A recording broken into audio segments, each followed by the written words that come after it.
Premise, আমি আজকে অনেক খুশি। এর জন্য আমি তোমাকে এত বড় হোটেলে তোমার সহ নিয়ে আসলাম। আজকে রাত তোমার আজীবন মনে থাকবে। আমার মনে হয় না তুমি এই হোটেলে জীবনে আর কোনোদিন আসতে পারবা। প্রিমিস কোনো কিছুই বলে না তার কথা শুনে। সে চুপচাপ মাথা নাড়ায় এবং শান্তর কথার সাথে সহমত প্রকাশ করে।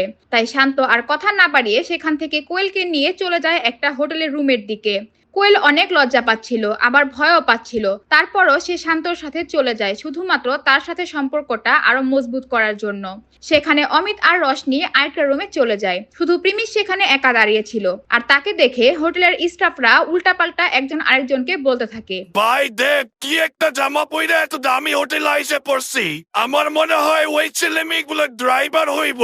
হয়তো রাত হয়ে গেছে, কোথাও থাকার জায়গা নাই, তাই মনে হয় দয়া মায়া কইরা এখানে একটা কম দামি রুম বুক করে দিছে। প্রিমিস যখন হোটেল স্টাফদের বিড়বিড় করতে দেখে সে বুঝতে পারে তারা তাকে নিয়ে হয়তো ঠাট্টা করছে, কিন্তু এতে তার বিন্দু পরিমাণও মাথা ব্যথা নেই। সে তো কোয়েল আর শান্তকে নিয়ে ভাবছে শান্ত কি কোয়েলকে ধোকা দিবে, নাকি সে ধোকা দেওয়ার আগেই কোয়েলকে সে সবকিছু খুলে বলবে। প্রিমিস এটাও ভাবছিল যে সে নিজে গিয়ে কোয়েলকে সব সত্যি বলে দিবে, যাতে তার ভবিষ্যতের জন্য ভালো হয়। শান্তর আসল পরিচয় দেরি হওয়ার আগেই কোয়েলের জানা উচিত। এই ছেলে আমার সাথে চলো, তোমাকে তোমার রুম দেখাইয়া দিব। তাড়াতাড়ি আসো, আমার আরো কাজ আছে। প্রিমিস যেই স্টাফদের সাথে যেতে নিবে ঠিক সেই সময় একজন লোক এসে হাজির হয়। আর তাকে দেখে সেখানকার সকল স্টাফরা একদম চুপ হয়ে যায় আর সবাই তার দিকে এক নজরে তাকিয়ে থাকে। প্রিমিস সেটা ভালো করেই খেয়াল করে।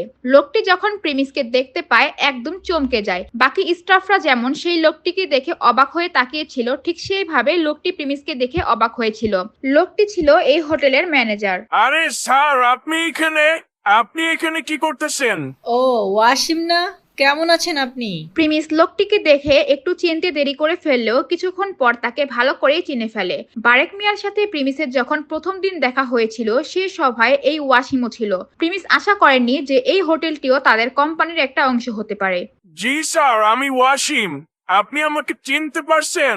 আমি তো ভাবছি আপনি আমাকে চিনতেই পারবেন না। ওয়াসিম প্রিমিসকে ওই দিনই অনেক পছন্দ করেছিল তার ব্যবহার দেখে। ওয়াসিম জানে প্রিমিস একদম সাদাসিধা ভাবে জীবনযাপন করে। আর এইদিকে স্টাফগুলোও ম্যানেজার ওয়াসিমকে প্রিমিসের সাথে এমন নরম গলায় কথা আর প্রিমিসকে স্যার বলা দেখে অবাক হয়ে যায়। আচ্ছা, তোমরা কোন রুম ঠিক করছো স্যারের জন্য? স্যার, এই স্যারের জন্য আমাদের উপরে যে ফ্লোরটা আছে না, পাবলিক টয়লেটের পাশে যে ছোট্ট রুমটা আছে ওইটা বুক করছে। কি তোমার মাথা খারাপ নাকি? ওইটা আমাদের হোটেলের সবচেয়ে সস্তা একটা রুম, আর তোমরা স্যারের জন্য ওই রুম বুক করছো? প্রিমিস এই হোটেলের মালিক ছিল আর তার জন্য এই রুম বুক করা হয়েছে এটা শুনে ম্যানেজার ওয়াসিমের মাথা খারাপ হয়ে যায়। প্রিমিসের মতো লোক এই হোটেলে আসছে, এটা ওয়াসিমের জন্য অনেক কিছু। আরে ওয়াসিম, এটা উনাদের কোনো দোষ না। আসলে আমার বন্ধুরাই এই রুমটা বুক করছিল। স্যার, আপনার বন্ধু তো আসলে একটা কি আর বলুম। আচ্ছা, যাই হোক স্যার, আমি আপনার জন্য এই হোটেলের সবচেয়ে বড় এন্ড সবচেয়ে এক্সপেন্সিভ একটা রুম বুক করে দিতেছি। আরে কোনো সমস্যা নাই ওয়াসিম, আমি ওই রুমের মধ্যেই থাকতে পারবো, তুমি কোনো চিন্তা করো না। ঠিক আছে স্যার, আপনি যখন বলতেছেন আমি আর কি বলবো। কিন্তু স্যার, তাও আপনি চাইলে আমরা আপনার জন্য বেস্ট একটা দেওয়ার ট্রাই করব। আরে ঠিক আছে, কিছু হবে না, তুমি তোমার অন্য কাজ করো, আমি একটু রেস্ট নিতে চাই। আরে স্যার, কি বলেন? আপনি আমাদের হোটেলে প্রথমবার আসলেন, এইভাবে আপনাকে কিভাবে থাকতে দেই বলেন? এইগুলো বলে ম্যানেজার তার দুইজন স্টাফকে ইশারা করে দেয় প্রিমিসের খাতিরদারি করতে। প্রিমিস বুঝতে পারছিল তার জন্য স্পেশাল কিছু করতে চাচ্ছে, কিন্তু এইদিকে প্রিমিসের দেরি হয়ে যাচ্ছে, কারণ ওইদিকে কোয়েলের ব্যাপারটা সময় থাকতেই কোয়েলকে সবকিছু খুলে দিলে ভালো হবে সে মনে করছে। এরপর প্রিমিস যখন ঘড়িতে টাইম দেখে সে দেখে অলরেডি এখানে তার 40 মিনিট ওভার হয়ে গিয়েছে। তাই সে ভাবে এখন আর গিয়ে কি হবে। আর কোয়েলি বা আমার কথা কি শুনবে? ও তো আমাকে পাত্তাই দিবে না, উল্টা আমাকে অপমান করে দিবে। ও আমার আসল পরিচয় না জানা পর্যন্ত আমার কথা শোনা তো দূরের কথা, ও আমার দিকে তাকাবেই না। এরপর প্রেমে সে তার রুমের মধ্যে যায় আর চুপচাপ বিছানায় শুয়ে পড়ে। সারাদিনের এত ধকল যাওয়ায় তার শরীর একদম ক্লান্ত ছিল আর সেই জন্য তার ঘুম পাচ্ছিল। ঘুমানোর আগে সে কয়েকবার রাধিকার কথা চিন্তা করছিল। আর যখন তার ঘুমে চোখ লেগে আসছিল ঠিক সেই সময় জোরে দরজা খোলার আওয়াজ আসছিল আর চিল্লাচিল্লি শোনা যাচ্ছিল। কোয়েল প্লিজ তুমি এখানে কোনো সিন ট্রিট করো না, প্লিজ ভিতরে চলো এখন।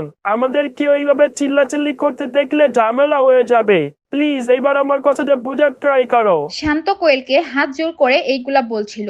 কোয়েল তার কথা কোনোভাবেই শুনতে চায় না, আর তার কোনো চিন্তাই ছিল না যে কে তাকে দেখছে আর কে তাকে শুনছে। সে তো একদম রাগে রাগান্বিত হয়েছিল। শান্ত, তুমি একটা মিথ্যাবাদী, তুমি একটা ধোঁকাবাজ। তোমার পরিবার আমাদেরকে হেল্প করে না, এটা তুমি আমাকে আগে কেন বলো নাই? কোয়েলের এখন মনে হচ্ছিল শান্তর কলার ধরে ওকে জানালা দিয়ে ফেলে দিতে, কিন্তু সে কোনোভাবে নিজেকে একটু কন্ট্রোলে রেখেছে। আরে কোয়েল, তোমার কোনো ভুল ধারণা হইতে পারে। আচ্ছা তুমি বলো, যদি আমার আব্বু তোমার এই সমস্যার সমাধান না করে থাকে তাহলে কি করবে? আমি ছাড়া এই কাজ আর কি করবে বলো? তাহলে কি আমি মিথ্যা কথা বলতেছি? শান্ত কোয়েলকে মানানোর জন্য চেষ্টা করতেছিল আর তাকে রুমে নিয়ে যাওয়ার জন্য বলছিল।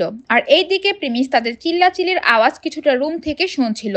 এখন বেশি ভালোর সাথে চেষ্টা করো না, অ্যাটলিস্ট এখন সত্যতা স্বীকার করো। তুমি এটা অ্যাকসেপ্ট করো আর না করো, আমার সামনেতে সত্যতা এসেই পড়ছে। কোয়েলের কথা শুনে শান্তর শরীর দিয়ে ঘাম বের হতে শুরু করে, কিন্তু এমনিতেও শান্ত কোয়েলকে সব সত্যিটা বলে দিতে চেয়েছিল। কিন্তু সে জানতো কোয়েল তার সত্যটা জানলে কোয়েল তাকে ঘৃণা করা শুরু করবে। আরে কোয়েল, তুমি কেন শুধু শুধু আমার উপর মিথ্যা অপবাদ দিতেছ?